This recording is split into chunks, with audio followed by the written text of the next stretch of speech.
చిన్న ఇంజెక్షన్ ద్వారా మోకాలు మరియు నడుము నొప్పులకు దీర్ఘకాలిక పరిష్కారం. డాక్టర్ ప్రకాష్ గుడిపూడి. సంప్రదించండి. Allieds pain and pain management centre, Hyderabad. గౌరవ సభ్యులు, కార్పొరేటర్లు, అలాగే ఆఫీసర్స్, కమిషనర్ గారు, అలాగే మన సెంట్రల్ నియోజకవర్గ ఎమ్మెల్యే గారు మల్లాది విష్ణు గారు, అలాగే ఎమ్మెల్సీ రాహుల్లా గారు, అలాగే మన వెస్ట్ నియోజకవర్గ ఎమ్మెల్యే గారు మన వెల్లంపల్లి శ్రీనివాసరావు గారు హాజరవ్వటం అన్నది జరిగింది. టోటల్గా 131 ఎజెండా అన్నది మనకి అంశాలు రావటం జరిగింది. అలాగే 11 క్వశ్చన్స్ కూడా మనకి రావటం జరిగింది. ఈరోజు కుక్కల మీద, దోమల మీద సుదీర్ఘంగా చర్చ అన్నది సభ్యులు నిర్వహించటం జరిగింది. మన 3 కాలువల్లో ఏదైతే మనకి ఈసారి వర్షపాతం తక్కువగా ఉంది కాబట్టి వాటరు కాలువల్లో లేకపోవటం మూలాన చిన్న చిన్న గుంటలుగా ఏర్పడడం మూలాన దోమలు ఫామ్ అవటం జరిగింది. అలాగే మనకి గత 20 రోజులు మన ఏదైతే శానిటేషన్ సిబ్బంది ఉన్నారో వాళ్ళందరూ 20 డేస్ వాళ్ళు సమ్మె చేయటం జరిగింది. దాని మూలాన కూడా మనకి 1 వీక్ ఏదైతే దోమ అయితే లార్వా ఉంటుందో అది 1 వీక్లో పిల్ల అవుతుంది. విస్తృతంగా ఆ దోమలు అన్నవి పెరగడం జరుగుతుంది. కాబట్టి ఆ 1 వీక్ తర్వాత మరో 2 వీక్స్ 3 వీక్స్ సమ్మె ఉండటం మూలాన ఈ లార్వా అన్నది మనకి చాలా ఎక్కువగా అయ్యి ఈ సంవత్సరం మాత్రం విపరీతంగా దోమలు నగరం అంతా ఉండటం అన్నది మనం చూస్తున్నాము. ప్రజలు కూడా చాలా ఇబ్బంది పడుతున్నారు. దీన్ని త్వరితగతిలోనే పరిష్కరించే విధంగా అన్ని చర్యలు చేపట్టడం జరుగుతుంది. లార్వా ఏదైతే ఉందో దోమల లార్వా దాన్ని అరికట్టడానికి మనం వాడే మెడిసిన్ పూర్తిగా వాడుతున్నాము. అలాగే త్వరలోనే మనకి ఒక గుడ్ న్యూస్ ఏంటంటే మన కాలువల్లో వాటర్ కూడా ఏదైతే పంట కాలువ కావాలి కాబట్టి వాటర్ కూడా వదులుతారంట ఈ వీక్లో. వదిలితే ఎక్కడైతే మనకి ఈ గుంటల్లాగా వాటరు క్లాట్ అయి ఉందో అక్కడ లార్వా ఎక్కువగా ఉంటుంది, అదంతా కొట్టుకెళ్తుంది. దాని మూలాన కూడా మనకి త్వరలోనే ఈ దోమల బెడదన్నది కాస్త తగ్గే విధంగా ఉంది. కానీ గత సంవత్సరంతో పోల్చుకుంటే ఈ సంవత్సరం మనకి డెంగ్యూ, మలేరియా ఇలాంటి జ్వరాలు కూడా చాలా తక్కువగా ఉన్నాయి. ఇది ఎవరో మనం నోటి నెక్కలతోటి చెప్పేది కాదు. మనం గవర్నమెంట్ హాస్పిటల్ ద్వారా తీసుకున్న రిపోర్ట్ని బట్టి మనం తెలియజేస్తున్నాము. ఈ సంవత్సరం అంత అధికంగా అయితే మాత్రం మనకి డెంగ్యూ, మలేరియా ఫీవర్స్ అనేవి రావటం లేదు. దానికి తోడు ఇది సీజన్ అన్నది, ఈ వింటర్ సీజన్ అన్నది ఎప్పుడు దోమలు అన్నది విపరీతంగా ఉండడం అన్నది మనకి జరిగిద్ది. కాకపోతే ఈ సంవత్సరం కొంచెం అధికంగా ఉండటం జరిగింది. అలాగే మనకి కుక్కల గురించి కూడా వీధి కుక్కలు బాగా ఎక్కువగా ఉన్నాయని ప్రజలు కూడా కంప్లైంట్ చేయడం జరుగుతుంది. అలాగే కార్పొరేటర్లు కూడా ఎక్కువ స్థాయిలో దీని మీద మాట్లాడటం జరిగింది. గతంలోన మనం ఏబీసీ ఆపరేషన్ అన్నది కుక్కలకి చేయించే వాళ్ళం. గత 4-5 నెలలుగా ఆపరేషన్ అన్నది విజయవాడ నగరంలో ఆపడం జరిగింది. ఎందుకు ఆపడం జరిగింది అని అంటే కొంతమంది ఏదైతే ఈ డాగ్ లవర్స్ ఉంటారో లేకపోతే బ్లూ క్రాస్ వాళ్ళు ఉంటారో వాళ్ళు కేసులు వేయటం జరుగుతుంది. ఏదో కుక్కల్ని చంపేస్తున్నామని, లేకపోతే కుక్కల్ని ఇక్కడి నుంచి తీసుకెళ్ళి ఏదో దూరంగా వదిలేస్తున్నామని వీళ్ళు మాట్లాడతారు. కానీ ప్రజలు కూడా మనుషులు, వాళ్ళకి కూడా పిల్లలు బయటకు వచ్చి ప్రశాంతంగా ఆడుకునే పరిస్థితి ఈరోజు పిల్లలకు లేకుండా పోయింది కుక్కల బెడద వల్ల. అది కూడా మనం ఏదైతే ఈ బ్లూ క్రాస్ వాళ్ళు కానీ ఈ డాగ్ లవర్స్ కానీ వాళ్ళు ఇది కూడా గమనించాలి. అది లేకుండా ప్రతి దీనికి కేసులు వేయటము, ఆపరేషన్లు ఆపించడము, లేకపోతే ఈ డాగ్స్ని పట్టుకొని వీటిని చంపేస్తున్నారా అని చెప్పడము ఇలాంటివి ఎక్కువైనాయి. దానికి తోడు ఏమైందంటే మనకి ఇండియా వైడ్గా ఒకటే పిలవాలి, ఒకటే పిలిచి ఒక టెండర్ తోటే మనం ఈ డాగ్స్కి ఆపరేషన్ అన్నది ఏబీసీ ఆపరేషన్ అన్నది జరిపించాలి అన్నది కూడా మనకి సెంట్రల్ నుంచి ఒక నివేదిక వచ్చింది. మనకి ఇన్నాళ్ళు చేసిన వ్యక్తి ఆగడం జరిగింది. కాంట్రాక్టర్ ఎవరైతే ఉన్నారో ఇన్నాళ్ళు మనకి ఏబీసీ ఆపరేషన్లు చేసే కాంట్రాక్టర్ ఎవరైతే ఉన్నారో ఆయన ఆగడం జరిగింది. ఆయన కూడా పిలిపించి మన గౌరవ కమిషనర్ గారు నేను కూడా ఆయనతో మాట్లాడడం జరిగింది. లేదు మీరు ఈ ఇండియా వైడ్గా ఇలాగ ఒకటే టెండరు పిలవటం అన్నది పెట్టినారు, ఇందులో మీరు కూడా పార్టిసిపేట్ చేయాలి అని చెప్పి ఆయన్ని మేము లిటరలీ బతిమాలి ఆయన చేత మళ్ళీ పెట్టించడం జరిగింది. ఈరోజు కౌన్సిల్లో కూడా మనకి ఆ సబ్జెక్ట్ రావటం జరిగింది. దాని మీద మనం ఒక కుక్కకి ఏబీసీ ఆపరేషన్కి 1500 చొప్పున మనం చెల్లిస్తామన్నా కూడా ఈరోజు ఆపరేషన్ జరగకుండా కొంతమంది ఆపించటం అన్నది చాలా మనమందరం హాస్యాస్పదంగా తీసుకోవాలి. ఎందుకంటే కుక్కల్ని ప్రేమించడం తప్పు కాదు. అలాగే ప్రజలు కూడా వాళ్ళ జీవన ప్రమాణాలు ప్రశాంతంగా వెళ్ళే విధంగా వీళ్ళు కూడా ఆలోచించాలని నేను తెలియజేసుకుంటున్నాను. అలాగే ఏదైతే ప్రతిపక్షం ఉందో ప్రతి దీనికి వాళ్ళు ఏదో గవర్నమెంట్ని తప్పు పట్టాలి, గవర్నమెంట్ని ఏదో ఇరకాటంలో పెట్టాలి అన్న ఆలోచనలతోటి నాడు నేడు స్కూళ్ళ గురించి కానీ, లేకపోతే మన అమ్మవారి గుడి వర్కర్ల గురించి కానీ, ఏదైతే మనం టెండర్లు పిలుస్తామో దుర్గ గుడి మనకి దసరా నవరాత్రులు కానీ, భవానీ దీక్షలు కానీ టెండర్లు పిలుస్తామో అందులో ఏదో అవకతవకలు జరుగుతున్నాయని, లేకపోతే ఏదో డబ్బులు చేతులు మారుతున్నాయని కానీ ఇలాంటి మాటలు మాట్లాడుతున్నారు. అది ఎక్కడ జరగటం లేదు. ఈసారి భవానీ దీక్షలకి వచ్చిన వాళ్ళు 2 వేసి డబుల్ షిఫ్ట్ చేయటం ఎందుకు జరిగింది అని అంటే, మన కార్మికులు ఈసారి ఏదైతే మన పిహెచ్ వర్కర్స్ ఉన్నారో వాళ్ళందరూ సమ్మెలో ఉన్నారు. భవానీ దీక్షలు వచ్చినాయి. కొన్ని లక్షల మంది ప్రజలు ఈరోజు భవానీ దీక్షల కోసం మన విజయవాడ నగరానికి రావటం జరిగింది. ఆ టైంలోన వర్కర్లు ఎవరైతే ఉన్నారో పూర్తిగా వర్కర్లు అందరూ సమ్మెలో ఉన్నారు. ఆ టైంలో మనకి బయట నుంచి వచ్చిన వాళ్ళని కూడా రానివ్వకుండా ఈ వర్కర్లు వాళ్ళని ఆపడం కూడా జరిగింది.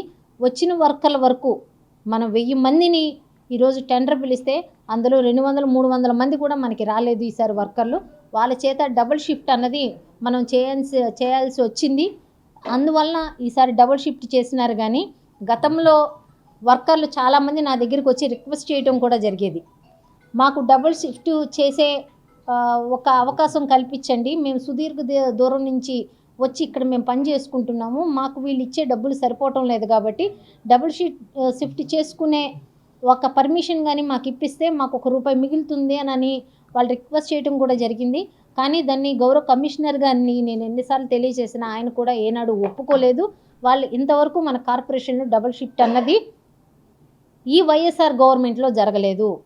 గతంలోన ఇదే నాడు నేడు అని మహానాడు అని ప్రోగ్రాములు చేయడం కానీ, లేకపోతే మన అమ్మవారి కృష్ణానది ఉత్సవాలకు కానీ, ఈ ఉత్సవాలకన్నిటికీ కనీసం వర్క్ ఆర్డర్ లేకుండా కూడా చేయించిన ఘనత టీడీపీది. ఈరోజు వైఎస్ఆర్ గవర్నమెంట్ వచ్చిన తర్వాత, కౌన్సిల్ బాడీ ఏర్పడిన తర్వాత గౌరవ ముఖ్యమంత్రి వర్యుల ఆధ్వర్యంలో ఏనాడు మన కౌన్సిల్లోన ఎప్పుడు మన కార్పొరేషన్లోన టెండర్ పిలవకుండా వర్క్ ఆర్డర్ ఇచ్చిన ప్రసక్తే లేదు. వర్క్ ఆర్డర్ మనం ఇంతవరకు అలా ఇవ్వలేదు. అలాగే డబుల్ షిఫ్ట్లు కూడా చేయించడం జరగలేదు. అది మేము చాలా గట్టిగా తెలియచేయగలము. అలాగే అమ్మవారి గుడి దీక్షలకి మనం ఎందుకు టెండర్లు పిలవాలి అంటారు, మనం ఎందుకు వర్క్ చేయించాలి అని అడుగుతున్నారు. ఇది విజయవాడ మన అమ్మవారి గుడి ఫంక్షన్, మన దసరా నవరాత్రులు అంటే ఇది మన ఒక సిటీ ఫెస్టివల్. ఇది అందరికీ బాధ్యత ఉంటుంది. ఒక్క గుడి వాళ్ళే, ఒక్క ఇండోమెంట్ వాళ్ళే దీన్ని చూసుకోవాలి అనడం చాలా తప్పు. ఇది మన ఊరి ఫెస్టివల్గా ఫస్ట్ ఆఫ్ ఆల్ మనం గుర్తించాలి. అలాగే నగరపాలక సంస్థ కూడా మనం అందులో పార్టిసిపేట్ చేయాల్సిన అవసరం మనకు ఎంతైతే ఉంది. అన్ని రకాలుగా మనం పార్టిసిపేట్ చేయాలి. మనం సహాయ సహకారాలు అన్నది మనం అందజేయాలి. గుడి పైన ఇండోమెంట్ కానీ, గుడి కింద విజయవాడ నగరంలోన పారిశుద్ధ్యం మనం మాత్రమే చేయాలి, నగరపాలక సంస్థ ద్వారా చేయించాలి. కాబట్టి మనం ఈ ఫెస్టివల్స్లోన మనం పార్టిసిపేట్ చేయడం జరుగుతుంది. అలాగే ఏదైతే రెవెన్యూలో కూడా వీళ్ళు కొన్ని అంశాలు తేవటం జరిగింది. రెవెన్యూలోన చాలా వరకు డబ్బులు ఉండిపోయినాయి. మేయర్ గారు కానీ, కమిషనర్ గారు కానీ దీని మీద రివ్యూ చేయాలి. దీని మీద మనకు రావాల్సిన డబ్బుల్ని మీరు గట్టిగా అడగటం లేదు, తేవటం లేదు అంటున్నారు. దాని మీద కోర్టు కేసులు ఉన్నాయి. కోర్టు కేసులని మీరేం రివ్యూ చేస్తున్నారు అని క్వశ్చన్ చేస్తున్నారు. ఎవ్రీ ఇయర్ బడ్జెట్ ముందు మేము రివ్యూ చేయటం అన్నది జరుగుతుంది. ఏదైతే మొండి బకాయిలు ఉన్నాయో ఇవి ఎందుకు రావటం లేదు, ఇవి కోర్టు కేసులు ఎందుకు పడుతున్నాయి అన్నది కూడా మేము రివ్యూ చేయడం జరుగుతుంది. కానీ గత గవర్నమెంట్లో ఒక ఎగ్జాంపుల్ ఒకటి చెప్తాను. మన థియేటర్స్ మాల్ ఉంది. థియేటర్స్ మాల్ గత గవర్నమెంట్లోన దానికి పర్మిషన్స్ ఇచ్చారు కట్టడానికి. కానీ 14% దానికి ట్యాక్స్ అన్నది ఉంటుంది, వేకెంట్ ల్యాండ్ ట్యాక్స్. అది క్లియర్ చేయకుండా పర్మిషన్ అన్నది ఇవ్వకూడదు. కానీ గత గవర్నమెంట్లోన కోట్ల రూపాయలు అక్కడ వేకెంట్ ల్యాండ్ ట్యాక్స్ ఉన్నా కానీ అది చెల్లించకుండా వాళ్ళకి పర్మిషన్ అన్నది ఈ మున్సిపల్ కార్పొరేషన్ ద్వారా గత గవర్నమెంట్లో ఎవరైతే ఉన్నారో ప్రజాప్రతినిధులు వాళ్ళు దానికి పర్మిషన్ ఇప్పించి అనాథరైజ్డ్గా అది ఏదైతే ఉందో షాపింగ్ మాల్ దాన్ని కన్స్ట్రక్షన్ చేయించడం జరిగింది. ఇన్ని రకాల అవకతవకలు వాళ్ళ హయాంలో ఉండి, టిట్కో ఇల్లుల అవకతవకల వాళ్ళ హయాంలో ఉండి ఇప్పుడు టిట్కో ఇల్లులు మీరెందుకు కంప్లీట్ చేయట్లేదు, మీరెందుకు ఇవ్వటం లేదు అని నన్ను అడుగుతారు. అలాగే రెవెన్యూ సెక్షన్లో వాళ్ళు ఏదైతే అవకతవకలు ఉన్నాయో వాటిని అడుగుతారు. ఈరోజు మనకి లారీ స్టాండ్ గురించి సత్యబాబు గారు ఓకే మాట్లాడుతున్నారు. లారీ స్టాండు ఏదైతే ఉందో దాని ముందు 2 వాటర్ ట్యాంకులు అన్నది మనం నిర్మించడం జరిగింది. ఫ్లైఓవర్ ఉంది. ఫ్లైఓవర్ కింద నుంచి లారీలు అన్నవి లోపలికి వెళ్ళటం లేదు, బయటికి రావటం లేదు. చాలా ఇబ్బందికరమైన వాతావరణంలో అక్కడ లారీ స్టాండ్ ఎవరైతే నిర్వహించుకుంటున్నారో వాళ్ళందరూ ఇబ్బంది పడుతున్నారు. వాళ్ళందరికీ ఐరన్ యార్డ్లోన ఒక స్థలం అన్నది ఇవ్వటం జరిగింది. ఆ స్థలానికి 58 లక్షలు పెట్టి ఒక వాల్ అనేది నిర్మించి ఇస్తే మేము అందులోనే లారీ స్టాండ్ ఇక్కడి నుంచి అక్కడికి షిఫ్ట్ చేసుకుంటాము, మాకు అక్కడ ఊరు చివరి కాబట్టి మాకు లారీలు వెళ్ళటానికి రావడానికి యూజ్గా ఉంటుంది అని చెప్పి వాళ్ళని పిలిపించి మేము మాట్లాడటం జరిగింది. వాళ్ళు ఒప్పుకోవటం జరిగింది. ఏదైతే లారీ స్టాండ్లో షాపులు ఉన్నాయో ఇప్పుడు ఏదైతే లారీ స్టాండ్ ఉందో ఆ లారీ స్టాండ్లో ఉన్న ఏదైతే ప్లింత్ ఏరియా ఉందో ఆ ప్లింత్ ఏరియాని బట్టే అక్కడ కూడా వాళ్ళు అదే లెంత్లోన మేము నిర్మించుకుంటాము, మా ఓన్గా మేము కన్స్ట్రక్షన్ చేసుకుంటాము, మాకు ఒక వాల్ నిర్మించి ఇవ్వండి అని చెప్పి వాళ్ళు అడగడం జరిగింది. దాని మూలాన గత కౌన్సిల్లోన మనం 1,55,00,000 ఆ షాపులు నిర్మించడానికి మనం కౌన్సిల్లో పెట్టి మనం పర్మిషన్ తీసుకోవడం జరిగింది. కానీ వాళ్ళే స్వచ్ఛందంగా వచ్చి మా షాపులు మేమే నిర్మించుకుంటాము అన్నారు కాబట్టి 58 lakhs పెట్టి ఒక వాల్ వాళ్ళకి నిర్మించి ఇచ్చేస్తే మిగతా షాపులన్నీ వాళ్ళే కన్స్ట్రక్షన్ చేసుకుంటానన్నారు కాబట్టి మనకి 1 crore వరకు మనకి మిగులుతుంది అన్న ఉద్దేశంతో 58 lakhs తోటి ఈరోజు వాల్ నిర్మించడానికి కౌన్సిల్ వారి దృష్టికి తీసుకొస్తే దాన్ని కూడా తప్పు పట్టే విధానంలోన ఈరోజు వాళ్ళు ఉండడం జరుగుతుంది. ఈరోజు ప్రభుత్వం ద్వారా లేకపోతే మన కౌన్సిల్ ద్వారా ఏ ఒక్క పని చేసినా దాంట్లో మంచిని బదులు చెడు వెతుక్కొని ఇక్కడ ఏదో ఎక్కువ శాతంగా చేతులు మారుతున్నాయని కానీ అలా మాట్లాడడం అన్నది ఎంతవరకు కరెక్ట్? వీళ్ళు పని చేయరు, చేసిన వాళ్ళని ప్రశంసించడం అన్నది వీళ్ళకి రాదు. తర్వాత ప్రతి దీంట్లోనూ తప్పులు వెతుకుతున్నారు. కానీ ఏ ఒక్క విషయంలోన ఇంతవరకు జరిగిన కౌన్సిల్ నిర్వహణలోన ఏ ఒక్క విషయంలోనైనా ఈ దీంట్లో అవకతవకలు జరిగినాయన్నది వాళ్ళు నిరూపించగలిగితే బాగుంటుంది. లేకుండా నోటుకొచ్చినట్టు మాట్లాడడం, లేకపోతే ఎల్లో మీడియాలు ఉన్నాయి, ఎల్లో పత్రికలు ఉన్నాయి, అయ్యే వాళ్ళు ఇష్టం వచ్చినట్టు వాళ్ళు ప్రచురించడం జరుగుతుంది. అందులో ఎంత వాస్తవం ఉన్నదన్నది కూడా వాళ్ళు చూడరు, లేనిది కూడా ఉందని రాస్తున్నారు. ఏదైనా ఒక టెండర్ వెళ్ళి టెండర్ పాడుకొని వాళ్ళు ఏదైనా ఒక కాంట్రాక్ట్ తీసుకుంటే దాని మీద కూడా మాట్లాడతారు. ఇంకా వాళ్ళకి వర్క్ ఆర్డర్ ఇవ్వరు, వీళ్ళేమో అక్కడ పని చేసేసుకుంటున్నారు, కొన్ని లక్షల రూపాయలు చేతులు మారుతున్నాయి అంటారు. కానీ అది మనం అక్కడ ఎంక్వైరీ చేయిస్తే ఆఫీసర్లే అక్కడ వసూలు చేస్తున్నారు, ఏదైతే కార్పొరేషను అకౌంట్లోకి ఆ డబ్బులు వెళ్తున్నాయి. కానీ వీళ్ళు అదేమీ చూసే పరిస్థితుల్లో లేదు ఇప్పుడున్న ఎల్లో మీడియా. వాళ్ళకి ఏది నచ్చితే అది రాసేయడం, వాళ్ళకి ఏది నచ్చితే అది మాట్లాడేయడం. ఈరోజు అందులోన ప్రజాప్రతినిధులు పెద్దోళ్ళు ఉన్నారు, లేకపోతే కౌన్సిల్లోన పెద్దోళ్ళు ఉన్నారు, వాళ్ళ హయాంలోన చేతులు మారిపోతున్నాయి. ఇలాంటి ఒక పనికిమాలిన రాతలు అన్నవి రాయటం ఆపకపోతే మాత్రం చాలా ఇబ్బంది పడతారు. ఏదైనా మీ దగ్గర ఆధారాలు ఉంటే ఖచ్చితంగా చూపించండి, చూపిస్తే దాని మీద అన్ని రకాల యాక్షన్ మనం తీసుకోవచ్చు. కానీ ప్రతి పనికి అడ్డుపడడం, డెవలప్మెంట్కి అడ్డుపడడం మాత్రమే వీళ్ళ లక్ష్యం.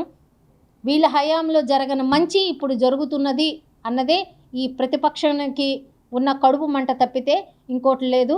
ఈరోజు విజయవాడ నగరం ఇంత అభివృద్ధిలో ఉంది, ఇంత డెవలప్మెంట్లో ఉంది అని అంటే కేవలం జగన్మోహన్ రెడ్డి గారి హయాంలో మాత్రమే ఇదంతా జరుగుతుంది.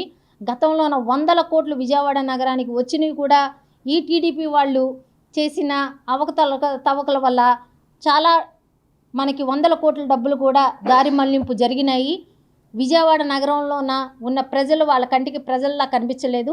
ఒక్క అమరావతిలో ఉన్న ఆ 24 గ్రామాలు 25 గ్రామాలు మాత్రమే వాళ్ళు రియల్ ఎస్టేట్ కోసం అక్కడ దాన్ని డెవలప్ చేసుకోవడమే తప్పితే కానీ ఇక్కడ విజయవాడ నగరంలోన ఏ ఒక్క రోడ్డు కానీ వాటర్ ట్యాంక్ కానీ పార్కుల డెవలప్మెంట్ కానీ లేదా మంచినీటి సౌకర్యం కానీ ఏ ఒక్కటి ఎక్కడా లేదు. వీళ్ళు చేసిందంతా ఎల్ఈడి బల్బుల స్కాము, ఎల్ఎన్టీ డ్రైన్ల స్కాము, టిట్కో ఇల్లుల స్కాము, టీడీఆర్ బాండ్ల స్కాము. ఈ ఏవి ముందుకు రావు. వీటి మీద టిట్కో హౌసుల మీద లాస్ట్ టైము మనం సిబిఐ దర్యాప్తు కూడా గవర్నమెంట్ని కోరడం జరిగింది. ఈసారి కూడా మనం దాన్ని ఇప్పుడు గౌరవ కమిషనర్ గారికి కూడా మళ్ళీ తెలియజేయడం జరిగింది. మన కార్పొరేషన్ నుంచి ఆల్రెడీ దీని మీద ఇంటెలిజెన్స్ కూడా వేయమని చెప్పి మనం అడగడం జరిగింది. కాబట్టి త్వరలోనే అది కమిషనర్ గారి ద్వారా అది కూడా ఈ టిట్కో ఇల్లుల మీద ఈ స్కామ్ని ఛేదించమని కూడా మన ముఖ్యమంత్రి వర్యుడు గారిని కానీ లేకపోతే మన సీఎంఓని కూడా మన గవర్నమెంట్ని కోరడం జరుగుతుంది. మరిన్ని వీడియోస్ కోసం ఛానల్ ని సబ్స్క్రైబ్ చేయండి. లేటెస్ట్ అప్డేట్స్ కోసం వాట్సాప్ ఛానల్ ని ఫాలో చేయండి. అండ్ లింక్ డిస్క్రిప్షన్ లో ఉంది.